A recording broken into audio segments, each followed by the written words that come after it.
আজকে আমি বানাবো চিকেন হোয়াইট পাস্তা। এটা বাচ্চাদের অত্যন্ত প্রিয় একটা খাবার।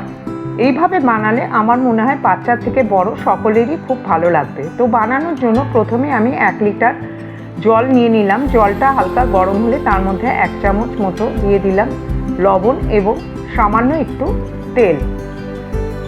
এবার জলটা ফুটতে আরম্ভ করলে তার মধ্যে পাস্তাগুলো দিয়ে দিলাম। এখানে আমি 200 গ্রাম মতো পাস্তা ব্যবহার করেছি। এবার একটা জায়গায় আমি বোনলেস চিকেন নিয়ে নিলাম।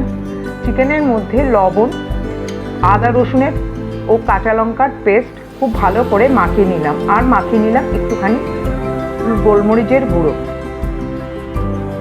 একটা জায়গায় আমি নিয়ে নিলাম কিছু সবজি। সবজির মধ্যে আমি নিয়েছি ব্রোকলি, গাজর এবং কড়াইশুঁটি। আপনারা সবজিটা নিজেদের ইচ্ছা মতো দিতে পারেন। এতক্ষণে পাস্তাটা প্রায় 80% সেদ্ধ হয়ে গেছে। এই অবস্থায় আমি একটা ঝাঁঝরির মধ্যে পাস্তাগুলো ঢেলে দিলাম যাতে এক্সট্রা জলটা বেরিয়ে যায়। এখানে আমি জল ঢালিনি, এতে পাস্তার টেস্ট কিছুটা কমে যায়। আমি 1 চামচ মতো দিয়ে দিয়েছি তেল দিয়ে সমস্ত পাস্তাটা একটু মেখে নিয়েছি। এতে পাস্তা একটার গায়ে একটা লেগে যাবে না।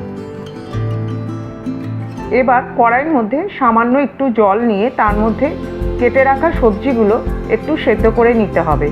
খুব বেশি সিদ্ধ করলে চলবে না, সবজির মধ্যে যাতে ক্রাঞ্চিনেস থাকে সেই অবস্থায় সবজিটা তুলে নিতে হবে। সবজি সেদ্ধ করার সময় একটু লবণ আমি ইউজ করেছি। এবার একটা কড়াইয়ের মধ্যে দিয়ে দিলাম 1 টেবিল স্পুন মতো তেল। তারপরে ম্যারিনেট করা মাংসগুলো ওর মধ্যে দিয়ে দিলাম। মাংসগুলো খুব ভালো করে একটু এপিট ওপিট করে ভেজে নিলাম। তারপর দিয়ে দিলাম ওখানে একটু কালো গোলমরিচের গুঁড়ো। এবার সেদ্ধ করে রাখা সবজিগুলো ওর মধ্যে আমি দিয়ে দিলাম। আর ফ্লেভারের জন্য দিয়ে দিলাম অরিগ্যানো এবং চিলি ফ্লেক্স। সবগুলো একসঙ্গে ভালো করে মিশিয়ে একটু ভেজে একটা জায়গায় তুলে রাখলাম। এবার কড়াই বসিয়ে তার মধ্যে আমি 1 টেবিল স্পুন মতো বাটার দিলাম। বাটারটা গলে গেলে তার মধ্যে 2 টিস্পুন মতো আমি দিয়ে দিলাম রসুন কুচি। রসুন কুচিটা একটু নেড়ে চেড়ে প্রায় 1 মিনিটের মতো নেড়ে চেড়ে নিতে হবে। তারপর তার মধ্যে দিয়ে দিতে হবে 1 টেবিল স্পুন মতো ময়দাটা সবগুলো সঙ্গে ভালো করে একটু ভেজে নিতে হবে। এই সময় গ্যাসের ফ্লেমটা মিডিয়াম রাখতে হবে। ময়দার থেকে যখন সুগন্ধ বেরোতে শুরু করবে তখন আমি এর মধ্যে দিয়ে দেব দুধটা আমি আস্তে আস্তে ঢালবো যাতে ময়দাটা লাম্প না হয়ে যায়। এখানে আমি 1 কাপ মতো দুধ ইউজ করেছি। ফ্লেভারের জন্য দিয়ে দিলাম এখানে গোলমরিচের গুঁড়ো, অরিগ্যানো এবং চিলি ফ্লেক্স। সবগুলো খুব ভালো করে মিশিয়ে নিলাম।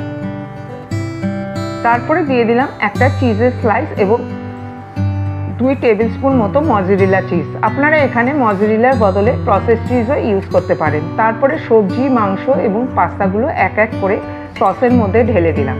এখানে যদি মনে করেন যে সসটা আপনাদের খুব গাঢ় লাগছে তাহলে আরেকটু দুধের ব্যবহার আপনারা করতে পারেন। তারপর লাস্টে ফ্লেভারের জন্য দিয়ে দিলাম একটুখানি গোলমরিচ, অরিগ্যানো আর চিলি ফ্লেক্স। তৈরি হয়ে গেল সুন্দর স্বাদের আমার হোয়াইট চিকেন পাস্তা। এটা রেস্টুরেন্ট থেকেও সুস্বাদু হয়, ঘরে বানালে একবার বানিয়ে দেখবেন, খুবই সুস্বাদু হয় খেতে। কেমন লাগলো আমাকে জানাবেন, আর ভালো লাগলে লাইক শেয়ার অতি অবশ্যই করবেন।